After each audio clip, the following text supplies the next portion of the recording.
report by The Telegraph by Richard Orange. Swedish towns told to make preparations regarding the threat of war and conflict with Russia. Sweden's towns and villages have been ordered to make preparations for a possible military attack in the latest sign of the country's growing anxiety at its newly belligerent Russian neighbor. The country's Civil Contingency Agency, MSB, sent a letter to local authorities across the country asking them to maintain operations centers in underground bunkers, ensure that a system of emergency sirens is in place, and to be open to cooperating on war exercises with the Swedish armed forces. In a state of war, civil defense for municipalities is no different from any of the other services they should provide, the letter read, instructing local governments to ensure their ability to maintain their functions during disturbed situations, and at the most extreme, in a war scenario. The dramatic call comes as Sweden returns to the total defense strategy it maintained during the Cold War, reconstituting its old coastal anti-ship missile system, placing an armored division on the exposed Baltic island of Gotland, and making plans to restart compulsory conscription as early as 2018. This strategy is not new. We used it during the Cold War and we are going to now strengthen coordination regarding civil defense, Magnus Dyberg EK, who is leading the civil defense operation for MSB, told the Svenska Dagbladet newspaper. What is new is that the security situation in our neighborhood has worsened, and that we must therefore make preparations regarding the threat of war and conflict. The letter said that the Swedish Association of Local Authorities and Regions, SKL, had agreed to oversee the preparations, and would work over the coming year with MSB and the Swedish Armed Forces to work out more details of municipalities' duties.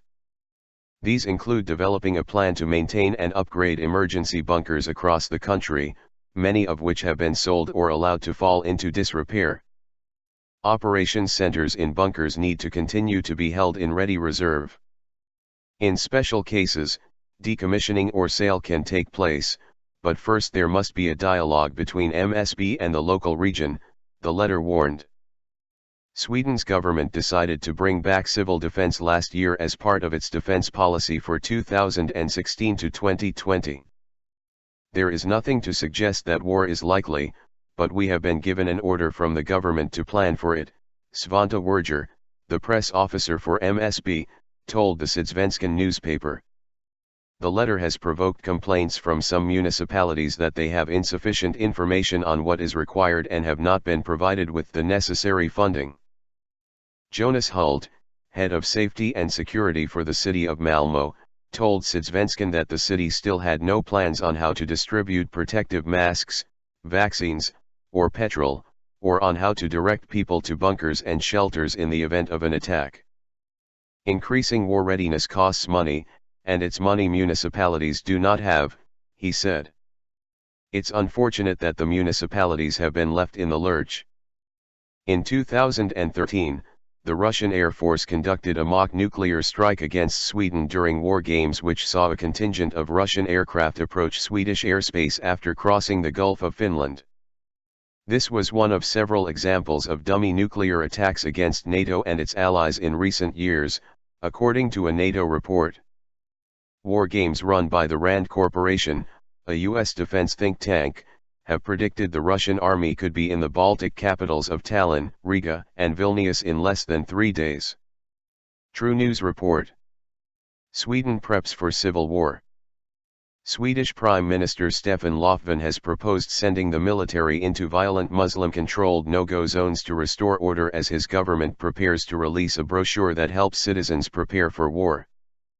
The situation in Sweden's so-called no-go zones, overrun with Muslims who have self-imposed Sharia law, has become untenable, leading many to speculate the country's military may soon be called in. Prime Minister Stefan Löfven said earlier this week that his government would do whatever it takes, including sending in the army, to end the violence perpetrated by Muslim gangs and brought on by the European Union's migration crisis. He said such a move would not be his first choice, but he will take any means necessary to restore order. But it is also obvious that there are social problems, he said. Last year 300 shootings occurred, 40 people were killed. The new year has begun with new launches. We see criminals with total lack of respect for human life. It's a terrible development I'm determined to turn around. Löfven's political opposition appears to be in complete agreement that military intervention in the no-go zones may be necessary. The situation has become so serious, the nation's Civil Contingencies Agency is planning to distribute a civil defense brochure titled "If Crisis or War Comes," to more than 4.7 million people to help them prepare for war. It will be the first time the country has done so since the end of World War II. The Financial Times reports the brochure serves as a manual of total defense in case of a war, but also covers a broad range of threats, including cyber attacks and terrorism. All of society needs to be prepared for conflict, not just the military, CCA spokeswoman Christina Anderson said. We haven't been using words such as total defense or high alert for 25 to 30 years or more. So the knowledge among citizens is very low. The brochure will be printed in the spring.